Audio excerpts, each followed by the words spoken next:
الحمد لله نحمده ونستعينه ونستغفره ونؤمن به ونتوكل عليه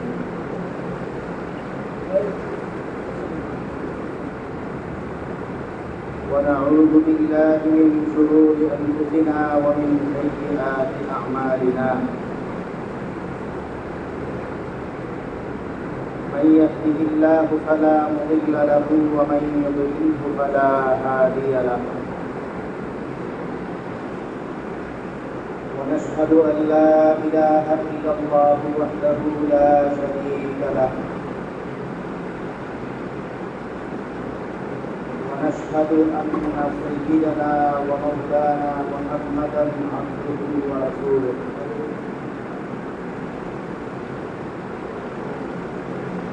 صلى الله عليه وعلى آله وأصحابه وبارك وسلم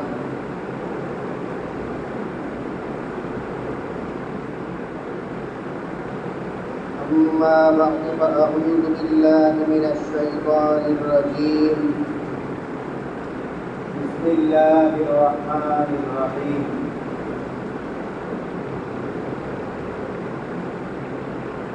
وإذ قال عيسى ابن مريم يا بني إسرائيل إني رسول الله إليكم مصدقا لما بين يدي من التوراة ومبشرا برسول يأتي من بعد اسمه أحمد فلما جاءهم بالبينات قالوا هذا سحر مبين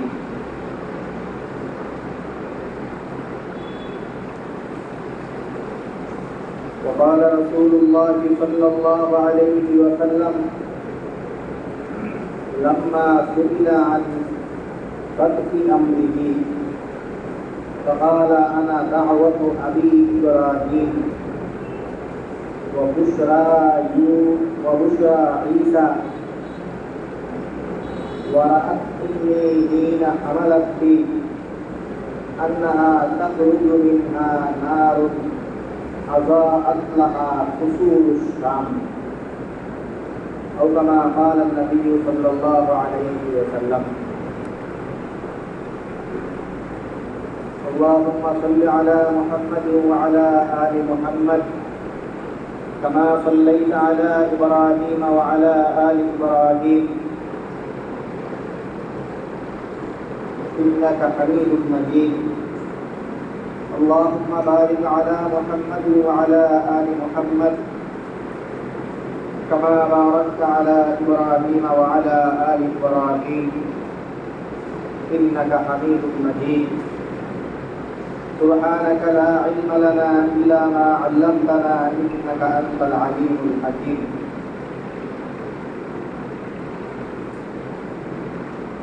وقال الله رب العالمين দরবারে অসংখ্য শুকরিয়া জ্ঞাপন করছি যিনি আমাদেরকে অন্যান্য জুমার ন্যায় আজকেও জুমার নামাজ আদায়ের জন্য পবিত্র ঘর মসজিদে আসার তৌফিক দান করেছেন আলহামদুলিল্লাহ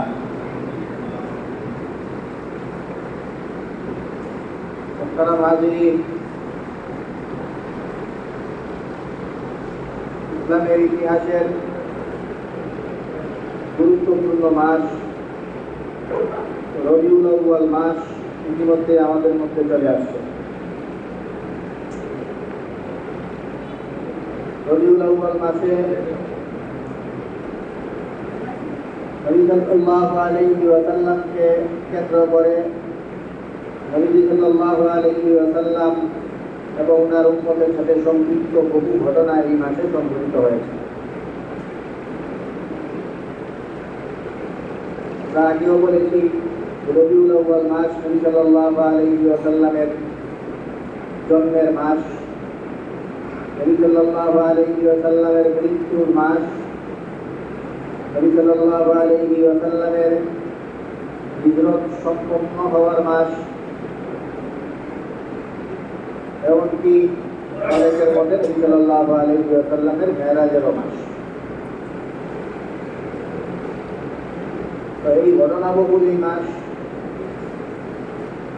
এই মাসে নবী সাল্লাল্লাহু আলাইহি ওয়াসাল্লামের জীবনী নবী সাল্লাল্লাহু আলাইহি ওয়াসাল্লাম এর আদর্শ ইত্যাদি নিয়ে আমরা এবং সারা দেশেই সাধারণত আলোচনা হয়ে থাকে।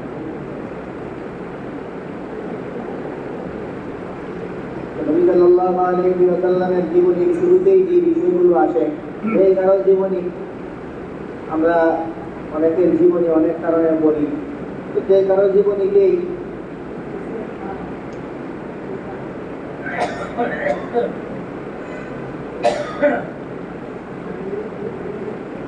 যে কারো জীবনী আলোচনা হইলেই শুরুতেই তার জন্মের বিষয় আছে, তারপরে বেড়ে ওঠা, ওনার আদর্শ, ওনার কর্মজীবনী, জীবনে কি কি কাজকর্ম করেছেন সেগুলো, এবং শেষে মৃত্যু ইত্যাদি বিষয়ে কথা হয়। নবী সাল্লাল্লাহু আলাইহি ওয়াসাল্লাম তো এমন এক ব্যক্তিত্ব যার জীবনের বিভিন্ন অধ্যায়, নবী সাল্লাল্লাহু আলাইহি ওয়াসাল্লামের জীবনের বিভিন্ন কর্মকাণ্ড, এই বিষয়গুলো নিয়ে ধর্মীয় দৃষ্টিকোণ থেকে যারা আলোচনা করেন ওনাদের সারা বছর এই বিষয়গুলি আলোচনা করতে হবে। যে কোনো টপিক আসলেই, যে কোনো বিষয় যে কোনো সময় আসলে ধর্মীয় আলোচনা যদি করতে হয়, তাহলে এখানে নবীর আদর্শ কি, কোরআন এবং হাদিসের বক্তব্য কি, নবী সাল্লাল্লাহু আলাইহি ওয়াসাল্লাম এই ক্ষেত্রে কি আদর্শ রেখে গেছেন, এগুলোই সারা বছর আলোচনা করতে হয়। তো সেই হিসাবে খুব যৌক্তিকভাবেই রবিউল আউয়াল মাস আসলে একটু বেশি হাইলাইট করা হয় নবী সাল্লাল্লাহু আলাইহি ওয়াসাল্লামের জন্মকেন্দ্রিক আলোচনা বা মৃত্যু কেন্দ্রিক আলোচনা। জন্ম মৃত্যু এগুলোই রবিউল আউয়াল মাস আসলে একটু বেশি হয়, কারণ এই এক মাসে সব আলোচনা সম্ভবই না। একজন ব্যক্তি নবী সাল্লাল্লাহু আলাইহি ওয়াসাল্লামের মতো ওনার জীবনী এক মাসে সারা জীবনীর আলোচনা এটা সম্ভব না। তার উপর আবার সারা বছর ব্যাপী ধর্মীয় আলোচনায় ওনার জীবনীর আলোচনা হয়েই থাকে। তো বাদ থাকে শুধু বলতে গেলে এই জন্মের আলোচনা আর মৃত্যুর আলোচনা, এইটাই থাকে। এই কারণে রবিউল আউয়ালে বিশেষভাবে নবী সাল্লাল্লাহু আলাইহি ওয়াসাল্লামের জন্ম ইত্যাদিকে কেন্দ্র করে একটু বেশি আলাপ হয়। নবী সাল্লাল্লাহু আলাইহি ওয়াসাল্লামের জন্মের যে আলোচনা, জন্মের আলোচনাটাকে যদি আমরা কোনো শিরোনাম দিতে চাই, জন্মের আলোচনাকে শিরোনাম দিতে চাইলে এটাকে বলা যেতে পারে মিলাদুন নবী সাল্লাল্লাহু আলাইহি ওয়াসাল্লাম, অর্থাৎ নবী সাল্লাল্লাহু আলাইহি ওয়াসাল্লামের জন্মকেন্দ্রিক কথাবার্তা। মিলাদুন নবী মানে নবী সাল্লাল্লাহু আলাইহি ওয়াসাল্লামের জন্ম। নবী সাল্লাল্লাহু আলাইহি ওয়াসাল্লামের জন্ম নিয়ে স্বাভাবিকভাবে কথা একটু বলা দরকার, আমরাও সেই হিসেবে একটু কথা বলি। এইটাকে যদি আপনারা শিরোনাম দিতে চান তাইলে বলতে পারেন যে মিলাদুন নবীর আলোচনা। তো মিলাদুন নবীর আলোচনা খুব ভালো আলোচনা এটা, কারণ নবীর জন্ম এটা তো নবীর জীবনের অবিচ্ছেদ্য অংশ। মিলাদুন নবী শিরোনাম দিয়া, মিলাদুন নবীকে সাইনবোর্ড দিয়া আমাদের দেশে অনেক কিছু হয়, সেটা অন্য টপিক। বাকি নবী সাল্লাল্লাহু আলাইহি ওয়াসাল্লামের জীবনীকে এড়ায় যাওয়া এটা তো খুবই বাজে কাজ। এটা তো জন্মকে তো এড়ায় যাওয়া যায় না। জন্ম তো নবীর জীবনের অবিচ্ছেদ্য অংশ, আর সেই অংশের আলোচনা, জরুরি আলোচনা, এটাকেই বলা হয় মিলাদুন নবী। নবী সাল্লাল্লাহু আলাইহি ওয়াসাল্লামের জন্মের আলোচনা, এটা আমরা আগেই বলছি যে কারো জন্মের আলোচনা মানুষজন করে। মানুষের জীবনী আলোচনা করতে গেলে তার জন্ম থেকে আলোচনা শুরু হয়। আর নবী সাল্লাল্লাহু আলাইহি ওয়াসাল্লাম এমন ব্যক্তিত্ব যে ওনার আলোচনা জন্ম থেকে না, জন্মের বহু আগ থেকে করতে হয়। জন্মের বহু, অন্যদের আলোচনা জন্ম থেকে শুরু হয়, আর নবীর আলোচনা শুরু জন্মের বহু আগ থেকে। নবী সাল্লাল্লাহু আলাইহি ওয়াসাল্লামকে প্রশ্নই করা হয়েছে যে আপনার আলোচনা, আপনার শুরুটা কিভাবে সেটা একটু জানান। মা বাদুকু আমেরিকা, আপনার স্টার্টিংটা কিভাবে? নবী সাল্লাল্লাহু আলাইহি ওয়াসাল্লাম বললেন যে আমার শুরুর আলোচনা করতে গেলে তো ইতিহাস জানতে হবে। সেই ইতিহাস টেনে নবী সাল্লাল্লাহু আলাইহি ওয়াসাল্লাম বলেন আনা দাওয়াতু আবি ইব্রাহিম ওয়া বুশরা ঈসা। এরপরে আরেকটা বলছেন, সেটা একদম জন্মের কাছাকাছি সময়। وَرَأَتْ أُمِّي حِينَ حَمَلَتْ بِي أَنَّهَا تَخْرُجُ مِنْهَا نَارٌ أَضَاءَتْ لَهَا بُطُونُ الشَّمْسِ। নবী সাল্লাল্লাহু আলাইহি ওয়াসাল্লাম যেটা বলেন যে আমার শুরুটা বহু আগ থেকে। আমার শুরুটা হলো আমার পিতা হযরত ইব্রাহিম আলাইহিস সালামের দোয়া থেকে। ইব্রাহিম আলাইহিস সালামের দোয়া থেকে আমার সূচনা।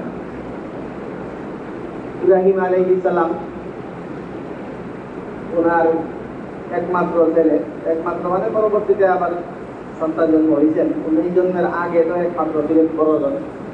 তো সেই একমাত্র ছেলে হযরত ইসমাঈল আলাইহিস সালামকে আল্লাহ পাক রব্বুল আলামিনের আদেশে ইব্রাহিম আলাইহিস সালাম এই সন্তানকে নিয়ে বহু পরীক্ষা দিতে হয়েছে। কুরবানির পরীক্ষা পর্যন্ত দিতে হয়েছে, কুরবানির ইতিহাসে যেগুলো আমরা বলছি।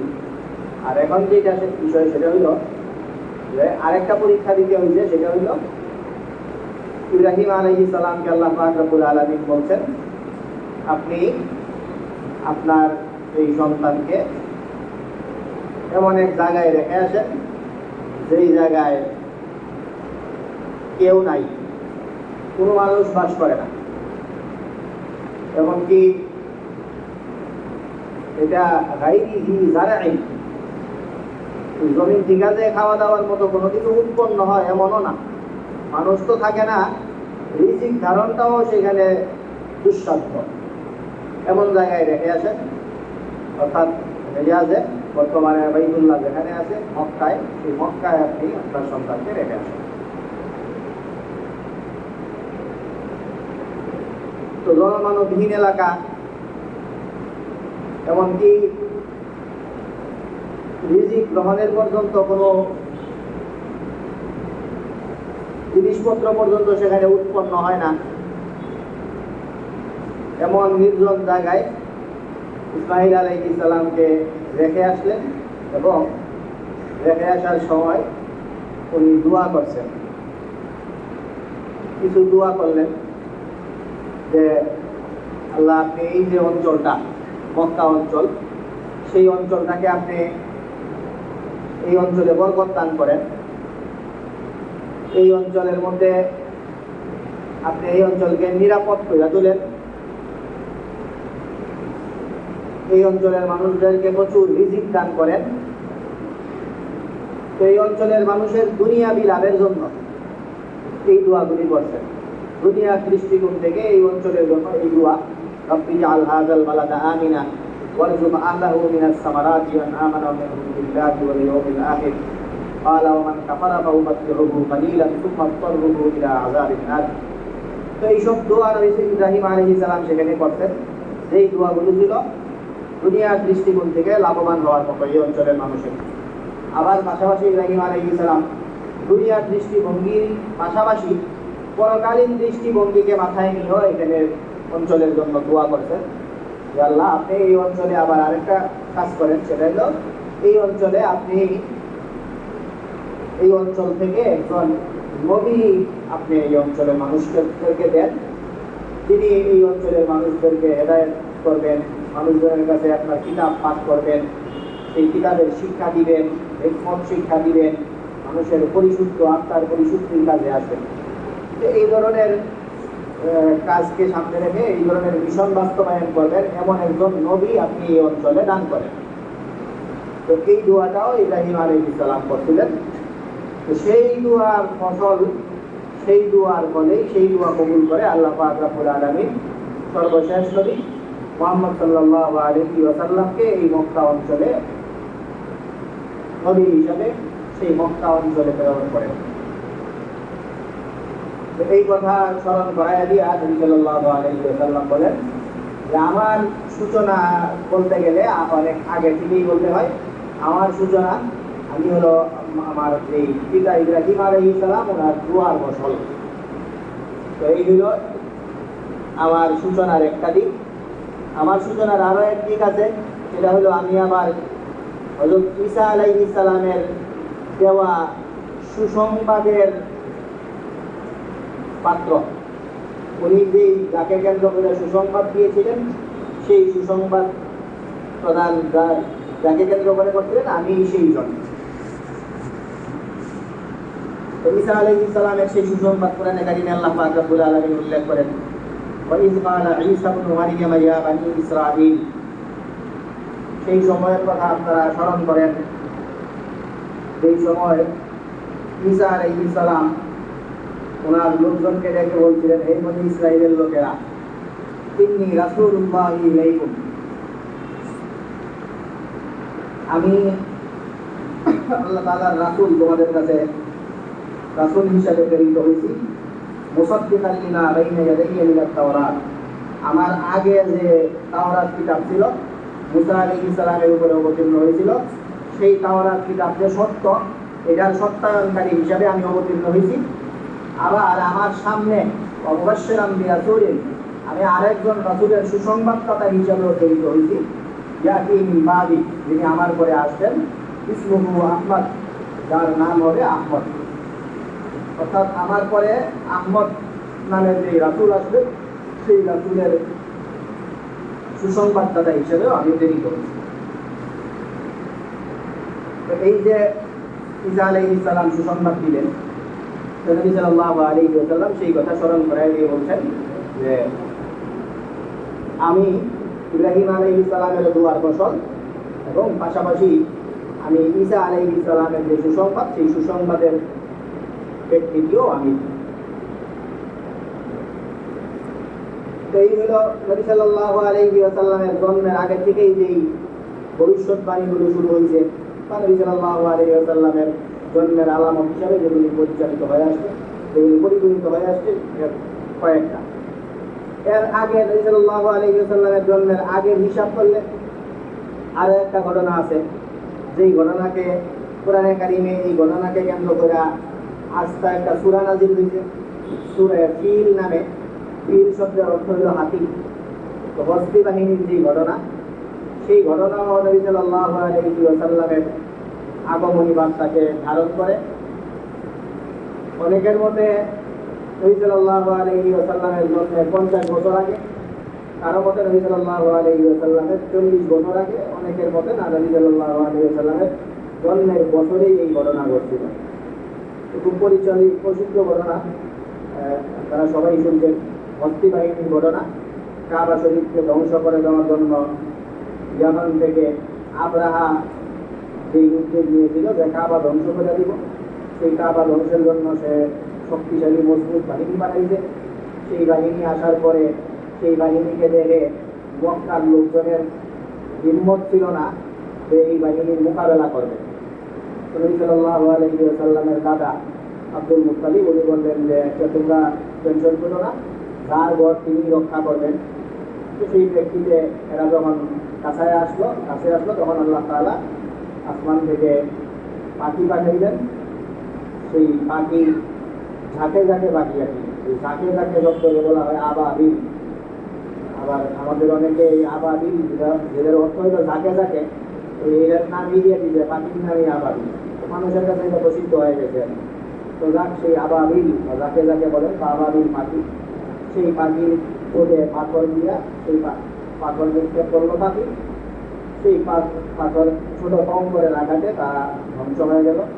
আল্লাহ তাআলা সেই কাবাকে রক্ষা করলেন। তো বিস্তারিত ঘটনা আমরা শুধু এই 1 মিনিটে এই শিরোনামটা বললাম।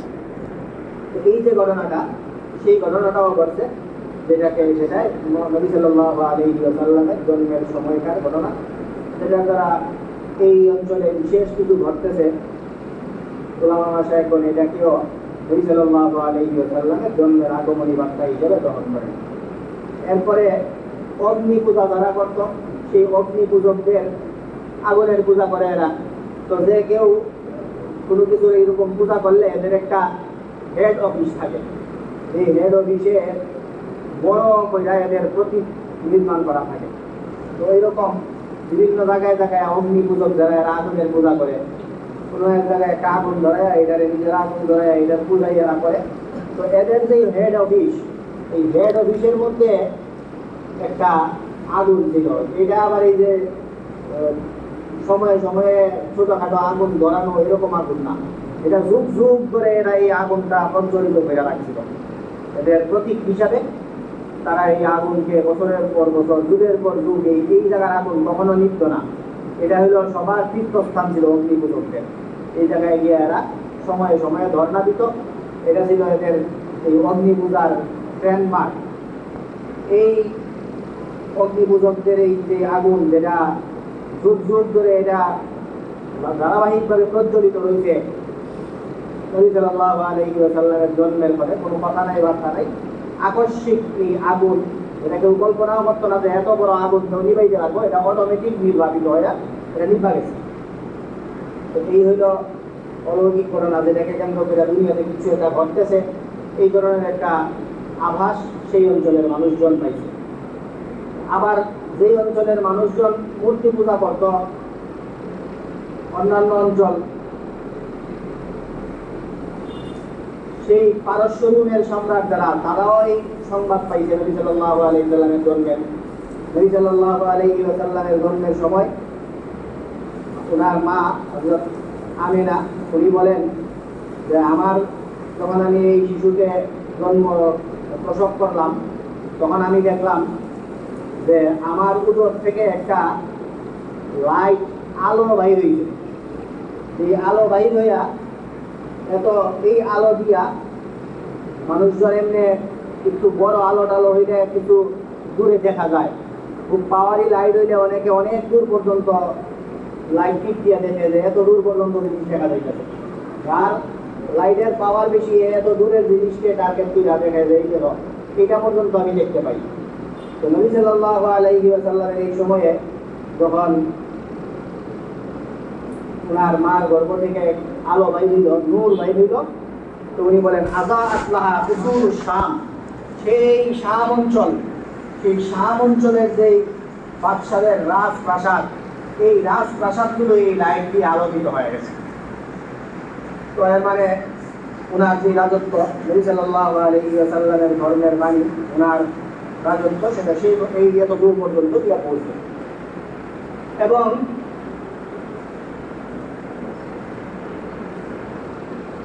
পারস্যের যেই মূর্তি পূজকরা, এদের যেই রাজা বাদশারা ছিল নবী সাল্লাল্লাহু আলাইহি ওয়াসাল্লামের জন্মের সময়ে, ওদের বিল্ডিং এর 14টা ইট খসা পড়ছিল। বিল্ডিং এর 14টা ইট খসা পড়ে, এটা আবার কি জিনিস? তো এটা বোঝার জন্য আমরা একটু আমাদের সময়, এই যে এখন গতকালকে আমাদের বাংলাদেশের নতুন একজন প্রেসিডেন্ট নির্বাচিত হয়েছে, মির্জা ফখরুল ইসলাম আলমগীর সাহেব। তো উনি যে প্রেসিডেন্ট নির্বাচন হয়েছেন, প্রেসিডেন্ট নির্বাচন হইলে কি হয়, উনি এখন প্রেসিডেন্ট নির্বাচিত হয়ে উনি ওনার এই বঙ্গভবনে বসবেন। ওইখানে একটা লিস্ট থাকবো যে উনি 23তম প্রেসিডেন্ট, এর আগে আরো 22 জনের নাম থাকবে। তো এটা সব জায়গাতেই থাকে, আপনারা এই যে উপজেলা গেলে দেখবেন, ইউনিয়ন অফিসে ওগুলোতে দেখবেন যে আগেকার লোকজনের নাম থাকে। তো ওই সময়ে সেই পারস্য লোকজনের, এরা বিগত যে রাজারা ছিল, সেই রাজাদেরকে স্মরণ করার জন্য এই যে লিস্টটা, সেই লিস্টটা তৈরি করতে হইল ইট, যেটা ইটে খোদাই করে, খুব দামি ইট, আমরা ইটের সাথে তুলনা দিলাম আর কি। এরা এদের সময় সবচেয়ে দামি যেই, যেটাকে আমরা ইট বলতে পারি, ওদের মধ্যে খোদাই করে নাম লেখা, সেটা স্থাপন করে রাখে। তো এর আগে এই অঞ্চলে 14 জন বাদশা গেছিল, 14 জন বাদশার নাম খোদাই করা ছিল, যেটা এদের সকলের জন্য একটা ঐতিহাসিক নিদর্শন ছিল যে আমাদের কারা কারা, আমাদের বাদশারা কারা, এদের নাম খোদাই করা। তো নবী সাল্লাল্লাহু আলাইহি ওয়াসাল্লামের জন্মের সাথে সাথে তাদের সেই লিস্ট খুঁজা পড়ছে। এই হলো 14 ইট করে দেওয়ার অর্থ। এক একটা ইটে এক একজনের নাম ছিল, সেই নাম সম্পর্কিত সিম্বলগুলো এগুলো ধৈসা গেছে। তো এইটা ধৈসা যাওয়া মানে এদের রাজত্বের স্মৃতিচিহ্ন মুছে যাওয়া। এদের রাজত্ব শেষ, এখন আর এই রাজত্ব চলবে না। নতুন লোক আসছে পৃথিবীতে, তার ধর্ম সামনে বাড়বে, তার ধর্মের কাছে এই সব কিছু নস্বাত হয়ে যাবে, তার ধর্ম এই সব অঞ্চল দখল করে ফেলবে। এই আগমনের বার্তাটা সেখানে আসছে। এই হইল নবী সাল্লাল্লাহু আলাইহি ওয়াসাল্লামের জন্মের আগেকার কাহিনী। জন্মলগ্নের কিছু কাহিনীও আছে, বা জন্মের পরের কিছু কাহিনী, ওগুলো আছে মিলাদুন নবীর সাথে সম্পৃক্ত। তো আমরা মিলাদুন নবীর আলোচনায় এই পর্যন্ত ছোটখাটো করে কয়েকটা আলোচনা করলাম, যেই আলোচনার সবগুলি হলো এখনো নবী সাল্লাল্লাহু আলাইহি ওয়াসাল্লামের জন্মর শুরুমাত্র জন্মর আগ মুহূর্ত পর্যন্ত যে ঘটনাগুলো, সেই ঘটনাগুলি বললাম। মিলাদুন নবীর আলোচনার একটা অংশ এটা। এই হলো আমাদের এই নবী সাল্লাল্লাহু আলাইহি ওয়াসাল্লাম, ওনার যে আগমন, রবিউল আউয়াল মাসে ওনার আগমন ঘটে। তো ওনার আগমনকে কেন্দ্র করে ওনার জীবনের ছোট্ট অংশ, যেই অংশটা মানুষের জীবনের জন্মের অংশ আর কি বললাম আমরা। জন্মের অংশও বলতে পারি নাই, মানুষের জীবনী শুরু হয় জন্ম থেকে, নবীর জীবনী শুরু হয়ে গেছে জন্মের বহু আগ থেকেই। জন্মের বহু আগ থেকে এরকম ঘটনা শুরু হয়েছে। তো সেই কয়েকটা ঘটনা আমরা বললাম, যেগুলো থেকে আমরা মিলাদুন নবীর আলোচনার একটা অংশ আমরা অনুধাবন করতে পারলাম। আপনারা যদি কখনো মিলাদুন নবী নাম শুনেন তাহলে বুঝবেন যে মিলাদুন নবী মানে এইটাই আমরা এখন তা বললাম।